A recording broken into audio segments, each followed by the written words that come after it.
अगला क्वेश्चन देखिए 16 का ए नंबर कह रहा है सिद्ध करें कि समलंब चतुर्भुज के असमांतर भुजाओं के मध्य बिंदु को मिलाने वाली रेखाखंड समांतर रेखाओं के समांतर और उनके योग की आधी होती है। समझिए यहाँ पे मैं यहाँ पर एक समलंब चतुर्भुज बना लेता हूँ, फिर हम लोग क्वेश्चन के बारे में आगे बात करेंगे।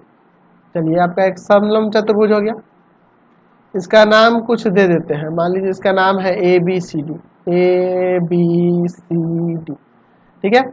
अच्छा, असमांतर भुजाएं ये और ये होंगी तो इनके मध्य बिंदु, अच्छा मान लेते हैं कि इसका मध्य बिंदु है M और इसका मध्य बिंदु है M, तो इनको मिलाने वाली जो रेखाखंड है ना, इन समांतर भुजाओं के समांतर होती है और ये जो होती है इन दोनों समांतर भुजाओं के योग की आधी होती है। ये दोनों चीजें हमें सिद्ध करनी है।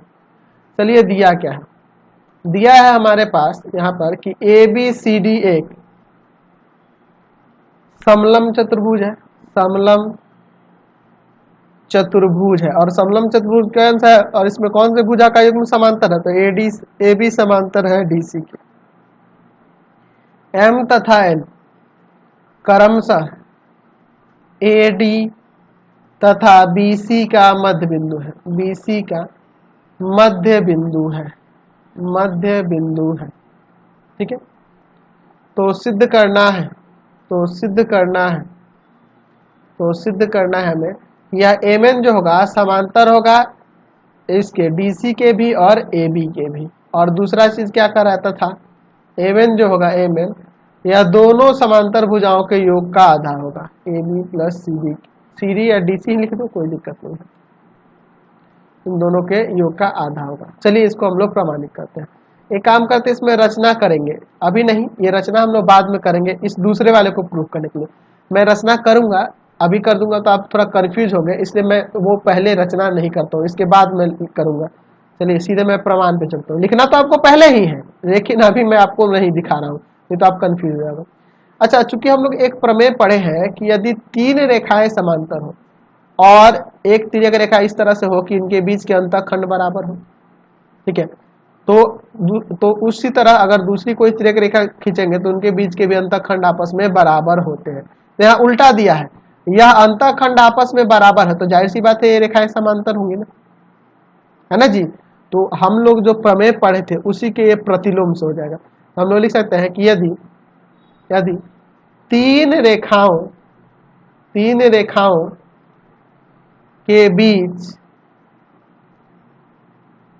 बीच दो तिर्यक रेखाओं द्वारा बने अंतःखंड बराबर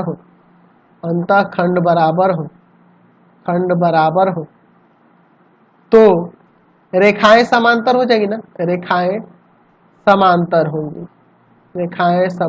होंगी, ठीक है, क्लियर है ना। तो चूंकि आपके पास दिया है कि यहां पर M तथा N AD तथा, या ये ना लिख के मैं ऐसे ही लिख दूं, ये बाद में लिख दूंगा, पहले मैं ये लिख देता हूं कि यहां पर AM बराबर में है DM और फिर यहां पर दूसरे तरफ जो है BN बराबर है CN। क्यों, क्योंकि चूंकि आपके पास दिया है कि M तथा N क्रमशः AD तथा BC का मध्य बिंदु है, BC का मध्य बिंदु है, इसलिए ऐसा हो रहा है, ठीक है। चलिए, तो इसलिए यहाँ पे हम लोग कह सकते हैं कि यहाँ पे जो आपका MN होगा वह समांतर हो जाएगा DC के और समांतर हो जाएगा AB के। समझ गए ना, इसी रूल के कारण। अब चलिए दूसरे वाले के लिए मैंने बोला ना कि रचना करेंगे, तो रचना करेंगे हम लोग यहाँ पर AC को मिलाएंगे, कोई भी एक विकर्ण को मिला देंगे और इसको डॉटेड कर देंगे क्योंकि यह हमारी रचना है और यहाँ पे ये प्रतिच्छेद बिंदु है O है। चलिए AC विकर्ण को मिलाया जो MN को O पर प्रतिच्छेद करता है, MN को O पर प्रतिच्छेद करता है, ठीक है। चलिए इतना हम लोग का यह रचना हो गया। अब आगे देखिए इसके, चलिए इसका प्रमाण आसान है। देखो, अब देखो मैं चलता हूँ त्रिभुज ADC में, इसमें आओ ADC में, यहाँ पे देखो, यहाँ पे ए एम बराबर तो है ना जी डी एम के, क्योंकि एम मध्य बिंदु है। और तथा यहाँ पे हमने साबित कर दिया है कि एम एन समांतर है डीसी के, या हम इसे भी तो लिख सकते हैं कि एमओ समांतर हो जाएगा डीसी के, है ना। या हम लोग सीधे वही लिख देते हैं कि एमओ समांतर है डीसी के। अब तो समझ में आ ही गया ना, एमओ समांतर है डीसी के। ये क्यों हो रहा है, तो चूंकि एमएन समांतर है ना डीसी के, इसलिए ऐसा हो रहा है। एमएन समांतर है डीसी के, सॉरी समांतर है ना। चलिए तो देखो, एक त्रिभुज में एक भुजा का मध्य बिंदु से होकर जाने वाली रेखाखंड किसी दूसरे भुजा के समांतर हो तो वह तीसरे भुजा को समद्विभाजित करती है। तीसरे भुजा को समद्विभाजित करती है ना जी, करती है। यानी कि यहाँ हो जाएगा आपका ओ ए बराबर ओ सी, ओ ए बराबर ओ सी। तो चूंकि देखो अब इस त्रिभुज में इसका देख रहे हो मध्य बिंदु एम है, इसका मध्य बिंदु यहाँ पे ओ है, तो यहाँ पे यह जो होगा इसका आधा हो जाएगा ना जी, इसलिए एम ओ आधा हो जाएगा डीसी के। कैसे, मध्य बिंदु प्रमेय से, मिड पॉइंट थ्योरम से, बाई मिड पॉइंट थ्योरम हो जाएगा। इसको समीकरण 1 ले लेते हैं। इसी प्रकार हम लोग चलेंगे दूसरे वाले त्रिभुज में ए बी सी में।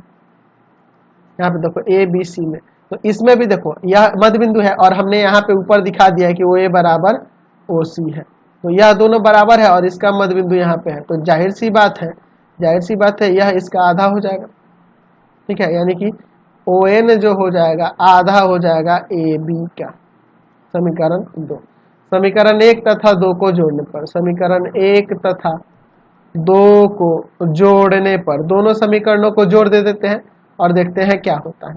चलिए, तो एम ओ प्लस में ओ एन बराबर में 1/2 D C plus 1/2 A B. ठीक है, चलिए यहाँ 1/2 कॉमन आ रहा है, एम ओ और ओ एन जोड़ के एम एन हो जाएगा और 1/2 यहाँ कॉमन। तो हमने यही ना साबित करना था, तो दोनों हमने प्रमाणित कर दिया, ऊपर भी आ गया और ये दूसरा वाला भी हमने प्रमाणित कर दिया। चलते हैं नेक्स्ट क्वेश्चन पे। चलिए अगला